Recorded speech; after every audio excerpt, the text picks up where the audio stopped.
বাউল সমিতির মধ্যে যারা এখন উপস্থিত আছে প্রত্যেকে আমার মাথার কাজের সমতুল্য, তো তাদের মাঝে গান গাওয়া অনেক বড় বিষয়। তো সবার প্রতি সালাম শ্রদ্ধা রাখছি, চেষ্টা করবো গান রাখার জন্য, বেশি কথা বলবো না। ধন্যবাদ।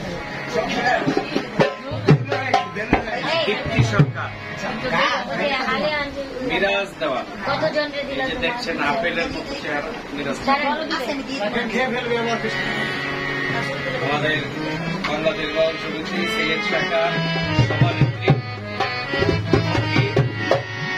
মাহমুদা, আমাদের সেই মাহমুদা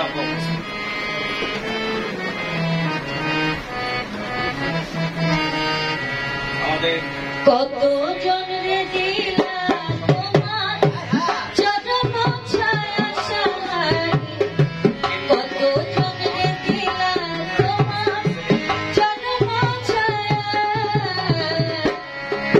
দরদি রে